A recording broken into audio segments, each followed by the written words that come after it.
പ്രിയമുള്ളവരെ നമസ്കാരം. ഇന്ന് ജൂൺ 19 വായനാ ദിനം. വൈക്കം മുഹമ്മദ് ബഷീറിൻ്റെ ജന്മദിനം എന്ന കഥ. മകരം 8-ാം തീയതി. ഇന്ന് എൻ്റെ ജന്മദിനമാണ്. പതിവിന് വിപരീതമായി വെളുപ്പിനെ ഞാൻ എണീറ്റ് കുളി മുതലായവയൊക്കെ കഴിച്ചു. ഇന്നേക്ക് കരുതി വെച്ചിരുന്ന വെള്ള കതർ ഷർട്ടും വെള്ള കതർ മുണ്ടും വെള്ള ക്യാൻവാസ് ഷൂസും ധരിച്ച് മുറിയിൽ എൻ്റെ ചാരു കസേരയിൽ വേവുന്ന ഹൃദയത്തോടെ ഞാൻ മലർന്ന് കിടക്കുകയായിരുന്നു. എന്നെ വെളുപ്പിനെ കണ്ടതിനാൽ എൻ്റെ മുറിയുടെ അടുത്ത് വലിയ നിലയിൽ കഴിഞ്ഞിരു കൂടുന്ന BA വിദ്യാർത്ഥി മാത്യുവിന് വലിയ അത്ഭുതം തോന്നി. അദ്ദേഹം മന്ദഹാസത്തോടെ എനിക്ക് പ്രഭാതവന്ദനം നൽകി. Hello, good morning. ഞാൻ പറഞ്ഞു, യെസ് ഗുഡ് മോർണിംഗ്. അദ്ദേഹം ചോദിച്ചു, എന്താ ഇന്ന് പതിവില്ലാത്ത പോലെ വെളുപ്പിനെ? വല്ലയിടത്തും പോകുന്നുണ്ടോ? ഓ, ഒന്നുമില്ല, ഞാൻ പറഞ്ഞു. ഇന്ന് എൻ്റെ ജന്മദിനമാണ്. Your birthday? Yes. Oh, I wish you many happy returns of the day. Thank you. Mathew കയ്യിലിരുന്ന ബ്രഷ് കടിച്ചു പിടിച്ചുകൊണ്ട് കുളിമുറിയിലേക്ക് പോയി. അങ്ങിങ്ങുമായി കൂക്കുവിളി, ബഹളം, ഇടയ്ക്ക് ശൃംഗാരഗാനങ്ങൾ. വിദ്യാർത്ഥികളും ക്ലർക്കുമാരുമാണ്. വല്ലവർക്കും വല്ല അല്ലലുമുണ്ടോ? ജീവിതം ഉല്ലാസകരം. ഞാൻ ഒരു ചെറിയ ചായക്ക് എന്ത് വഴിയെന്ന് ആലോചിച്ചിരിക്കുകയാണ്.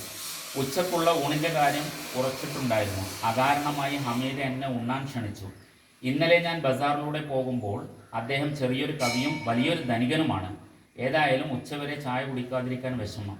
ഒരു ചൂട് ചായക്ക് എന്ത് വഴി? മാത്യുവിൻ്റെ വേലക്കാരൻ വൃദ്ധൻ മാത്യുവിന് ചായ ഉണ്ടാക്കുന്ന ജോലിയിൽ വ്യാപൃതനായിരിക്കുകയാണെന്നുള്ള സംഗതി എൻ്റെ മുറിയിൽ ഇരുന്ന് ഞാൻ ഗ്രഹിച്ചു. അതിന് കാരണം എൻ്റെ മുറി മാത്യുവിൻ്റെ അടുക്കളയുടെ സ്റ്റോർ മുറിയാണ്. മാസത്തിൽ 8 അണക്ക് വീട്ടുടമസ്ഥനാണ് അതെനിക്ക് വാടകയ്ക്ക് തന്നത്. കെട്ടിടത്തിലെ മോശപ്പെട്ട ഏറ്റവും ചെറിയ മുറി. 8 അണയുടെ വിശദീകരണം ഇവിടെ കൊടുത്തുക്കണു. ബ്രിട്ടീഷുകാരായ വെള്ളക്കാർ ഇന്ത്യ അടക്കി ഭരിച്ചിരുന്ന കാലത്തെ നാണയം. 8 അണ എന്ന് പറഞ്ഞാൽ ½ രൂപ, ഇപ്പോഴത്തെ 50 പൈസ. കെട്ടിടത്തിലെ മോശപ്പെട്ട ഏറ്റവും ചെറിയ മുറി. അതിൽ എൻ്റെ ചാരുകസേര, മേശ, ഷെൽഫ്, കിടക്ക. ഇത്രയും കഴിച്ചാൽ പിന്നെ ശ്വാസം കഴിക്കാൻ ഇടമില്ല. വലിയ മതിൽക്കെട്ടിനകത്തുള്ള 3 കെട്ടിടങ്ങളിൽ മുകളിലും താഴെയുമുള്ള മുറികളിലെല്ലാം വിദ്യാർത്ഥികളും ക്ലർക്കുമാരുമാണ്. വീട്ടുടമസ്ഥന് വേണ്ടാത്തതായ ഒരൊറ്റ ആൾ ഞാൻ മാത്രം. എന്നോടുള്ള ഇഷ്ടക്കുറവിന് കാരണം ശരിക്കും വാടക കൊടുക്കാത്തത് തന്നെ. എന്നോട് ഇഷ്ടമില്ലാത്തതായി വേറെ 2 കൂട്ടരുണ്ട്, ഹോട്ടൽക്കാരനും ഗവൺമെൻറ്റും. ഹോട്ടൽക്കാരനാണെങ്കിൽ ഞാൻ കുറച്ച് പണം കൊടുക്കാനുണ്ട്, സർക്കാരിന് ഒന്നുമില്ല.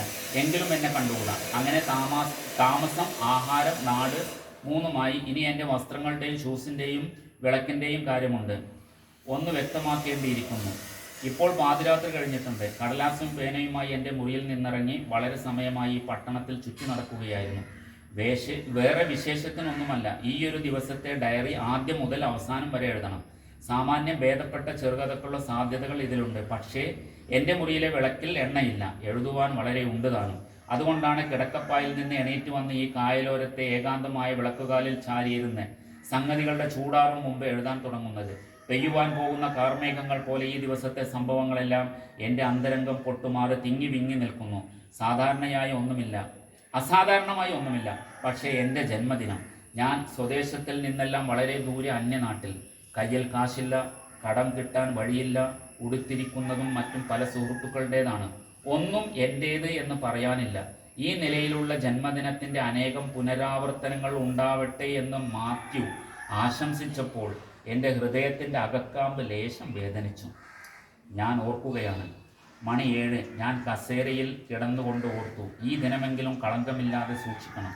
ആരോടും ഇന്ന് കടം വാങ്ങാൻ പാടില്ല. ഒരു കുഴപ്പവും ഇന്നുണ്ടാവരുത്. ഈ ദിവസം മംഗളകരമായി തന്നെ പര്യവസാനിക്കണം. കഴിഞ്ഞുപോയ ദിനരാത്രങ്ങളുടെ വെള്ളയും കറുപ്പുമായ ചങ്ങല വളയങ്ങളിൽ ഞാൻ കാണുന്ന ആ 100 ഞാൻ ആയിരിക്കരുത് ഇന്നത്തെ ഞാൻ. ഇന്ന് എനിക്ക് എത്ര വയസ്സ് കാണും? കഴിഞ്ഞ കൊല്ലത്തേക്കാൾ 1 കൂടിയിട്ടുണ്ട്. കഴിഞ്ഞ കൊല്ലത്തിൽ 26, അല്ല 32, അതോ 47. എൻ്റെ മനസ്സിന് വല്ലാത്ത വിഷമം. ഞാൻ എണീറ്റ് ചെന്ന് കണ്ണാടി എടുത്തു നോക്കി. തരക്കേടില്ല. സാമാന്യം ഭേദപ്പെട്ട മുഖം, നല്ല വീതിയും മുഴുപ്പുമുള്ള നെറ്റി, അനക്കമില്ലാത്ത കണ്ണുകൾ, വളഞ്ഞ വാൾ പോലത്തെ നേരിയ മീശ. ആകപ്പാടെ മോശമില്ല എന്നൊക്കെ വിചാരിച്ചു കൊണ്ടിരിക്കുമ്പോൾ ഒരു കാഴ്ച കണ്ട് എൻ്റെ ഹൃദയം കഠിനമായി വേദനിച്ചു. ഒരു നരച്ച മുടി. എൻ്റെ ചെവിയുടെ മുകൾ ഭാഗത്തായി കറുത്ത മുടിയുടെ ഇടക്ക് ഒരു വെള്ള രേഖ.